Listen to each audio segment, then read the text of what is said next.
10h06 sur Direct Investisseur, nous accueillons Laurent Albi, responsable de Day Trader Live. Bonjour Laurent. Bonjour Lucie. Bonjour. Alors ce matin, bonjour Antoine. Vous allez nous parler de peu d'actifs. Comme vous nous disiez en coulisses, il n'y a pas grand-chose à se mettre sous les dents aujourd'hui, c'est ça? Non, c'est la disette. Alors donc on va parler d'abord, on va quand même trouver quelque chose, oui. On va parler de l'or quand même. Alors pourquoi l'or? La première observation, c'est que l'or est dans une tendance baissière et il y a eu une construction de retournement que les Japonais appellent une étoile du matin.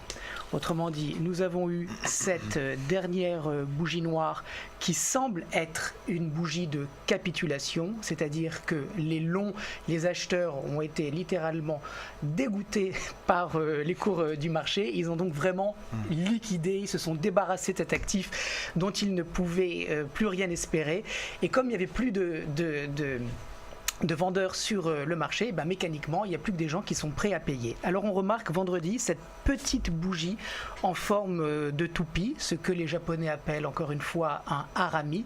Cela signale un retour à l'équilibre entre les acheteurs et les vendeurs, et en tout cas plus de pression vendeuse à très court terme. Vendredi a été une journée extrêmement intéressante puisque ce scénario potentiel de renversement qui avait de faibles probabilités de se réaliser, s'est réalisé avec une bougie blanche extrêmement étirée, ce qui a achevé la figure de retournement en étoile du matin. Alors, ces étoiles du matin, elles marquent potentiellement des rebonds de court terme, à ceci près que, comme vous le voyez à l'écran, on a une résistance juste au-dessus de la tête à 1182 $. Autrement dit, c'est une opération de trading qui est contrarienne, puisque nous sommes sur un marché qui est faible, mais qui pourrait avoir un petit peu d'upside dans les jours qui viennent. Upside, rappelez-nous rapidement ce que c'est que l'upside. De potentiel haussier. Un petit potentiel haussier à venir sur l'or, et je ferai tout à l'heure un petit aparté sur le dollar. Alors donc on est sous une résistance, on a une étoile du matin, c'est potentiellement une figure de renversement. Ceci dit, je ne pense pas qu'il soit opportun d'intervenir tout de suite. On est actuellement à 1171 $ l'once d'or. Je pense que nous pourrions attendre un petit pullback, c'est-à-dire un petit retour à l'intérieur de la bougie de vendredi. Il ne faut pas que ce retour soit trop profond. Il devrait s'arrêter au milieu environ du corps de la bougie de vendredi, ce qui nous donne un prix d'entrée à 1155-1160.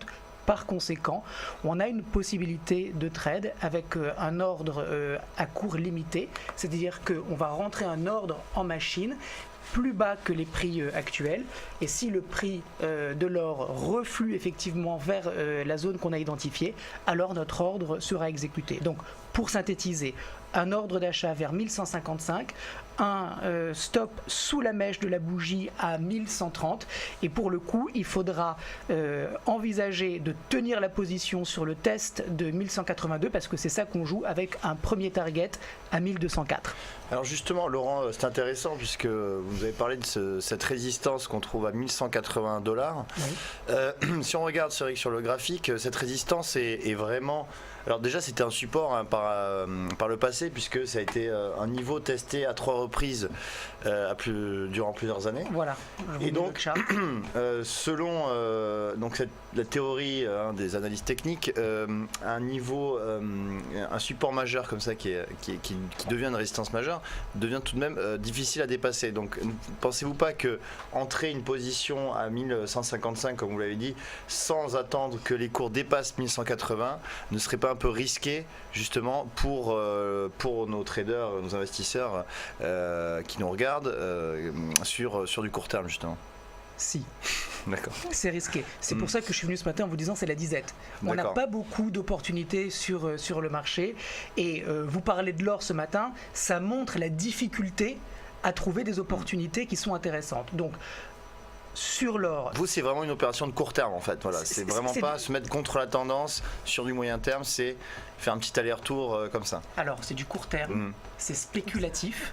C'est spéculatif, ça veut dire que je n'ai pas une conviction de retournement forte sur l'or. Voilà. Je joue juste un tout petit rebond parce qu'on est sur un marché qui est survendu et que mécaniquement, quand il y a plus de personnes qui sont prêtes à vendre le marché parce qu'il a tellement baissé déjà, on peut jouer un petit rebond. Mais vous avez raison, c'est vraiment contrarien, c'est spéculatif, c'est une petite taille, c'est-à-dire 1 ou 2 contrats, mini-contrats maximum. Et effectivement, on est sous un support majeur.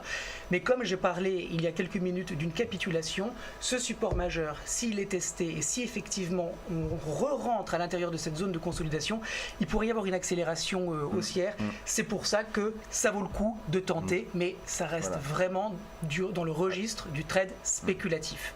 Donc une petite taille. Très bien, on l'a compris donc sur l'or. Maintenant, on va parler du T-bond. Oui, alors... Est-ce que c'est la même stratégie? Alors, c'est un petit peu moins contrarien que l'or, parce que je vais vous le mettre dans un instant.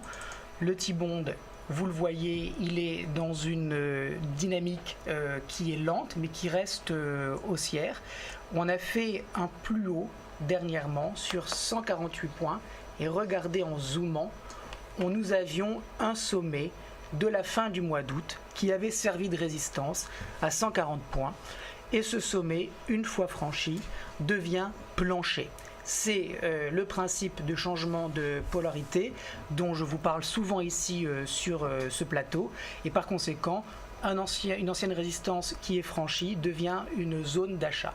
Alors, on a eu un T-bond qui est monté très très haut jusqu'à donc 148 points. Cette mèche correspond au retournement sur le S&P dans cette baisse phénoménale et cette reprise époustouflante. Donc, on a eu un T-bond qui a fait l'exact, le parcours exactement inverse. Donc, on a eu une correction et puis là on a une petite consolidation, ça veut dire que ça fait 5-6 séances que le prix ne baisse plus, qu'on a du soutien sur le marché et puis vendredi on a eu cette bougie qui s'apparente à une bougie d'avalement haussier. Alors pourquoi elle s'apparente à une bougie d'avalement haussier? Ce n'est pas une bougie d'avalement haussier stricto sensu, c'est parce que les bougies d'avalement viennent en général après des mouvements de tendance qui sont forts. Autrement dit, on a une forte baisse et on a une bougie d'avalement haussier, là ça signale effectivement une zone de support potentiel. Là on a une descente, une baisse qui est somme toute assez modérée. Donc on a quand même ce signal du retour des acheteurs sur le marché. Est-ce que ça signale que sur les indices actions américains qui par ailleurs sont très forts, on va avoir un peu de vulnérabilité pour la semaine en cours? C'est possible. En tout cas, on a un setup très clair sur le T-bond avec un stop à 140 points et on peut viser 143,70.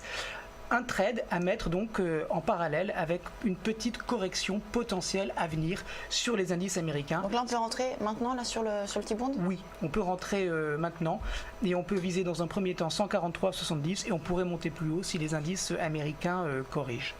Et s'ils ne corrigent pas? Eh bien s'ils ne corrigent pas, on a un stop. D'accord. C'est à ça que les stops servent, c'est-à-dire que c'est une bonne question parce que quand on rentre dans une opération de trading, on ne sait jamais ce qui va se passer. Si nous le savions, on ne prendrait que les trades gagnants. Donc c'est un jeu d'exercice, c'est un exercice d'estimation des probabilités. Sur le T-bond, on a malgré tout un marché qui tient bien. Si on a un petit peu de retour d'aversion au risque, et d'ailleurs ça se retrouve, Antoine, vous qui aimez bien le forex, sur le yen, puisqu'on a un petit retour en ce moment sur la paire USD-yen, euro-yen. Prise de bénéfice. Voilà, un petit renforcement du yen. Alors est-ce que ce petit renforcement du yen va aller avec un petit retour du gold et puis un petit retour du T-bond? C'est possible. Ce sont des scénarios auxquels il ne faut pas accorder une importance exagérée parce qu'on a un dollar qui reste quand même très fort, on a des indices qui restent très forts, mais dans ces mouvements qui sont forts, on a des petites respirations. Des pullbacks? Des pullbacks. Voilà, donc c'est ces tout petits pullbacks qu'on essaye de mettre en œuvre, mais en ne perdant jamais de vue que ce sont des pullbacks. Bien sûr. Merci Laurent donc, pour ces petites opportunités donc, sur l'or et le T-bond. On va marquer une page de publicité, on va avoir une petite page de publicité et on se retrouve tout de suite pour la suite de Direct Investisseur.